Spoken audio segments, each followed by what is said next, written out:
Salut tout le monde, c'est MB et dans cette nouvelle vidéo, je vais vous montrer les 4 types de profils pour des Customer Success Managers.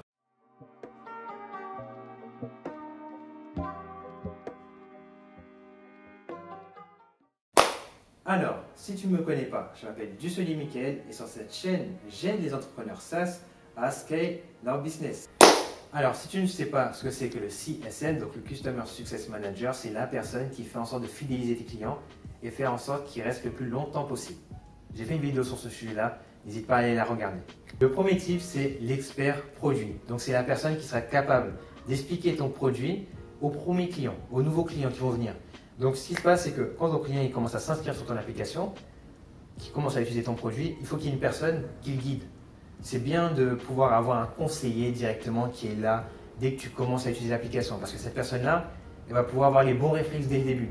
Donc, elle va être informée de « Ok, si je veux faire cette fonctionnalité-là, je vais faire ça comme ça et ça va fonctionner parce que j'aurai les bons tips, j'aurai les bons conseils et ça va aller beaucoup plus vite. » Le deuxième, c'est le représentant du support client. Donc voilà, il gère les tickets, il a des connaissances en tech.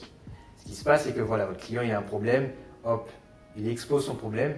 Si ce problème-là revient beaucoup plus souvent que les autres, ben c'est un problème urgent. Donc il faut le régler tout de suite. Cette personne-là, elle a le lien parce qu'elle a des connaissances en tech et elle a le lien parce qu'elle est dans le service client. Donc elle va pouvoir faire le process entre les deux et mettre en place une bonne stratégie qui vous permettra de répondre aux besoins de vos clients le plus rapidement possible. Le troisième type, c'est le growth hacker. C'est la personne qui va faire en sorte de hacker votre data, entre guillemets. Quand je vous dis ça, ça peut vous faire peur, mais il va comprendre les besoins de vos clients, savoir les fonctionnalités qui sont le plus demandées et faire en sorte de créer une nouvelle demande dessus. Exemple, voilà, on va vous donner l'exemple avec Candy Crush Saga. Candy Crush Saga, au tout début, hop, vous jouez au jeu, tout va bien. Au bout d'un moment, bim, si vous voulez continuer dans le jeu, il faut que vous commencez à partager votre contenu à vos amis sur Facebook pour qu'ils puissent vous donner des germes. Donc, indirectement, comme ça, tu te dis, mais en fait, donc là, je suis obligé de partager la solution pour qu'il y ait un rapport d'autres personnes pour que je puisse continuer dans la solution. Le gros hacker, ce qu'il va faire, c'est que en dépensant le moins d'argent possible, il va essayer de trouver la solution pour vous rapporter le plus d'argent. Donc, là, un autre exemple, c'est que voilà, votre solution, elle vous permet de gagner du temps. Le gros hacker, il va savoir, ok, est-ce que si tu te passes comme ça, est-ce que tu fais ci, tu vas gagner beaucoup plus de temps.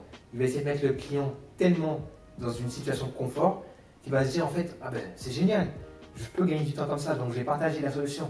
Et en faisant ça, ben, indirectement, ce qui est bien quand on a un CSM, c'est qu'il va pouvoir se dire, ok, je vais parler avec mon client, je vais savoir où je peux créer un growth, et là, ça va aller mieux.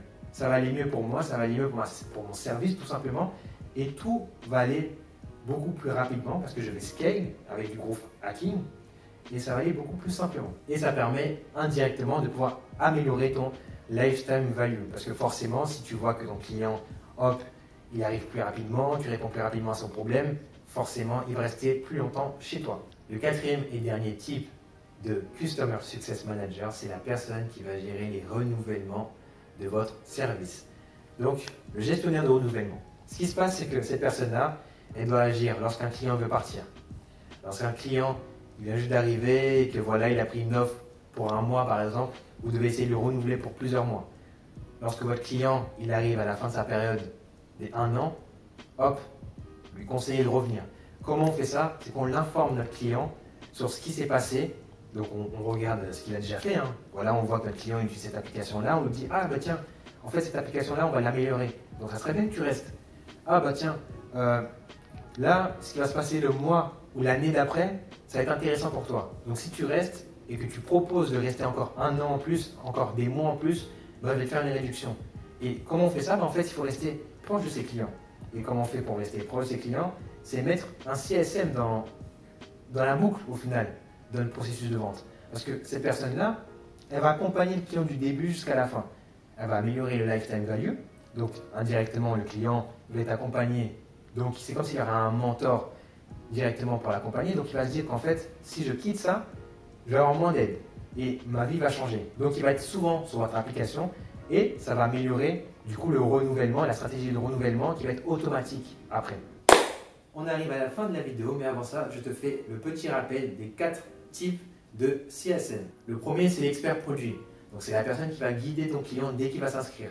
hop, ton client il s'inscrit pour l'aider à aller beaucoup plus rapidement, à comprendre les fonctionnalités et vraiment à faire un onboarding proactif, tu vas le guider. Hop, voilà, tu commences à savoir pourquoi il est là. Ok, ces fonctionnalités-là, ils sont faites pour lui, donc tu vas lui montrer ça en avant, tu vas lui mettre ça en avant, tout simplement, et ça va être beaucoup plus bénéfique. Le deuxième, c'est le représentant du support client. Donc c'est lui qui gère les tickets, qui gère le process entre les clients, le service client et la tech, parce qu'il a des connaissances en tech, donc il pourra savoir ce qui est faisable tout de suite et ce qui a vraiment un besoin urgent. Troisième, c'est le groupe hacker. Cette personne-là, elle va chercher à savoir exactement où est-ce qu'elle peut mettre une petite option qui va faire en sorte que le produit va se partager tout seul. Comment faire en sorte pour que vos ventes soient multipliées avec exactement vos clients que vous avez déjà. Et le quatrième, c'est le gestionnaire de renouvellement. C'est la personne qui va s'occuper de donner envie à vos clients de retourner sur votre application et de rallonger leur lifetime value. Alors, on arrive à la fin de la vidéo. J'espère qu'elle t'a plu. N'hésite pas à liker, commenter et à partager cette vidéo. N'hésite pas à me suivre sur Instagram parce que je poste du contenu régulièrement dessus. Franchement, je trouve que le contenu de CSM est très important. Donc, je t'invite vraiment à chercher des CSM pour ta boîte parce que ça peut être que bénéfique. C'était tout pour moi. Je te souhaite une excellente journée. Ciao!